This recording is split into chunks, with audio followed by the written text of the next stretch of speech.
Cycle से शुरू हुआ एक सपना अब राष्ट्रीय स्तर की पहचान बन गया है।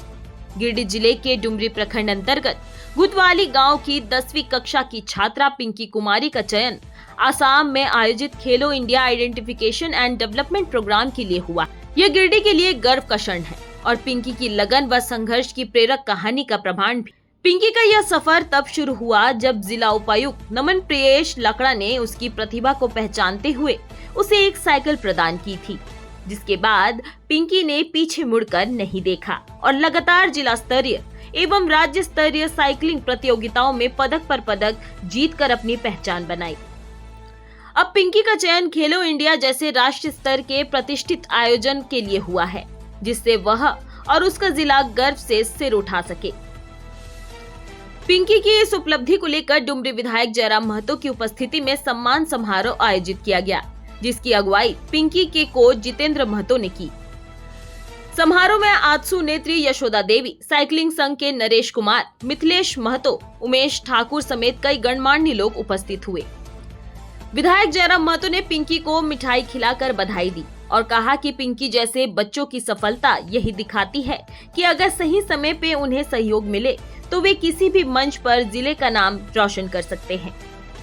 बातचीत में पिंकी ने अपने कोच और डीसी नमन प्रियेश लकड़ा का आभार जताते हुए कहा कि मेरे कोच की मेहनत और डीसी सर के सहयोग ने मुझे इस मुकाम तक पहुंचाया, लेकिन डुमरी जैसे क्षेत्र में स्टेडियम ना होना एक बड़ी कमी है। अगर यह खेल सुविधाएं होती तो और भी बच्चे आगे आ सकते थे। कहावत कही जाती थी कि खेलोगे कूदोगे तो हो जाओगे खराब, पढ़ोगे लिखोगे तो बनोगे नवाब, लेकिन आज लोगों ने इस कहावत को बदल दिया है।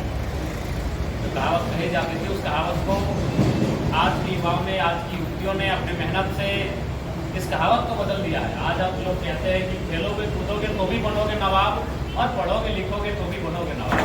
तो निसंदेह आज इस कहावत को बदला है तो आपने अपने अथक मेहनत और संघर्ष के कारण ही बदला। और यही नहीं, जब विधानसभा का सत्र था तो आपको याद होगा जिस दिन खेल विभाग के बजट में चर्चा हो रही थी, हम एकमात्र विधायक थे जिन्होंने विधानसभा के पटल पर इस मांग को भी किया था कि जो हमारे खेलने वाले युवा हैं, युवतियां हैं, उनको कम से कम इस राज्य में भी पड़ोसी राज्यों के तर्ज पर इंस्पेक्टर बनाया जाए, डीएसपी बनाया जाए। बाकी जो राज्य है वहाँ अगर कोई बढ़िया स्टेट लेवल का खिलाड़ी आता है, देश लेवल का खिलाड़ी आता है तो उन्हें राज्य की जो सरकार है डीएसपी बनाती है, किसी को इंस्पेक्टर बनाती है, लेकिन हमारे यहाँ मात्र एक हवलदार बनाती है। तो मैंने विधानसभा में ये सवाल भी उठाया था, सरकार से मैंने आग्रह भी किया था कि जो खेलने वाले खिलाड़ी हैं उनको प्रोत्साहित कीजिए, उन्हें पॉजिटिव बनाइए। हमने 2-3 खिलाड़ियों का भी उदाहरण दिया था कि झारखंड की मिट्टी में खिलाड़ियों की कमी नहीं है। मैंने निसंदेह आज वैसे भी कहावतें अभी सबने बताया कि जो पिंकी का गाँव है वो अभाव में, तो उसका गाँव उसकी सुविधाएं नहीं होने के कारण ही पिंकी आज यहाँ तक आई।